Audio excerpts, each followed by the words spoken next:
জংগাৰ পিছত এতিয়া 11 তাৰিখে ৰত্নাকৰখন আহি আছে। এটা সপোন দেখিছিলোঁ, এই সপোনটো বাস্তৱত পৰিণত হ'ব 11 অক্টোবৰত, য'ত মই চিনাকি কৰাই দিছোঁ JB প্ৰডাকশ্যনৰ বেনাৰত মই আৰু মোৰ পত্নী নৱনীতা শৰ্মাই আমি একেলগে চিনেমাখন প্ৰযোজনা কৰিলোঁ, য'ত অভিনয় কৰিছে অসমৰ নবীন প্ৰবীণ সকলো শিল্পী কলা কুশলীয়ে।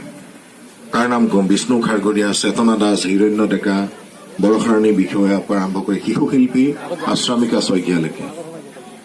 আৰু আমি সাহস কৰিলোঁ কিয় যে পোনপ্ৰথমবাৰৰ কাৰণে আমি লাডাখ হেন জেগাত এনেকুৱা এটা পৰিৱেশৰ মাজত গৈ অসমীয়া ছবিৰ শ্বুটিং কৰিছোঁ, যিহেতু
প্ৰিন্সিপাল মেমেও মানে এগ্ৰি কৰিব মোৰ লগত। কি আছে কোৱাচোন? আজি পুলিচৰ দাদাবোৰ সেই পিছফালেহে ৰৈ আছে। নাৰী শক্তি। মই সন্ধিকৰ পৰা পাছ কৰিছিলো। আমাৰতো গেটৰ আগেদি ল'ৰা ছোৱালী নাযায়, বাইক নাযায়। বাইকখন যদি বেয়া হৈ গ'ল আৰু সি মৰি গ'ল। ইয়াতে সেই দম আছে নাই? যদি সেই দমটো আছে তেনেহলে আমি বিচাৰিম মিনিমাম এসপ্তাহ হল যাতে নাৰী শক্তিৰে ভৰি থাকে। থাকিব। ৰত্নাকৰ ৰিলিজ হ'ব 11 অক্টোবৰ তাৰিখে। আমি আচলতে ক'বই নালাগে, আমি যিমান কেইখন জেগালৈ গৈছো প্ৰতিখন জেগাতে আমি নিজে ক'বই নালাগে, সকলোৱে নিজেই কয় 11 অক্টোবৰ। গতিকে আমি অধীৰ আগ্ৰহেৰে বাট চাই আছো তোমালোকক হলত চাবলৈ। এতিয়া তোমালোকক যাতে আমি হলত পাওঁ। অনুভৱ যথেষ্ট ভালে আছে আৰু একো টেনশ্যন নাই আৰু বিশেষ একো নকওঁ। অলপ টেনশ্যনটো হ'ব আৰু ইলেকশ্যনৰ।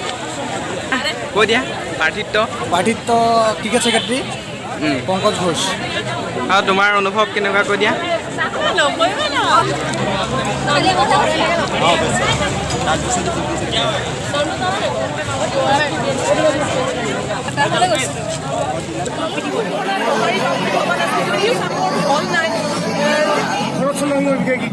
তাকে আমাৰ সকলোৰে শ্ৰদ্ধাৰ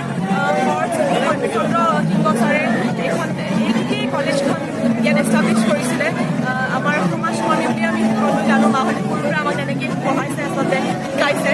গতিকে তেখেতৰ অনুষ্ঠানলৈ আজি এনে আহিবলৈ সুযোগ পাইছোঁ, তাতকৈ আচলতে আমাৰ কপাল নাই।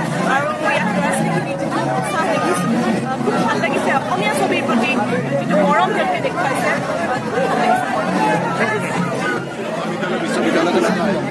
অনুষ্ঠান প্ৰতিষ্ঠানলৈ আহি চাপৰত পাইছোঁ আৰু আশাবাদী 11 অক্টোবৰ মানুহৰ মাজত এটা ছবিখন চোৱাৰ প্ৰতি যিটো আগ্ৰহ হৈছে, এইখন আগ্ৰহ লৈ যোৱাত সহায় কৰিব। নিশ্চয় আজি যিখন কলেজত আহিছে এখন প্ৰতিষ্ঠাপক আমাৰ প্ৰাক্তন মুখ্যমন্ত্ৰী আৰু সমাজ ভৰত সিংহই প্ৰতিষ্ঠা কৰিছিল আৰু গৌৰৱ অনুভৱ কৰিছিল। তেনেকুৱা এজন মানুহে প্ৰতিষ্ঠা কৰা কলেজত ৰত্নবিদ্যাত উপস্থিত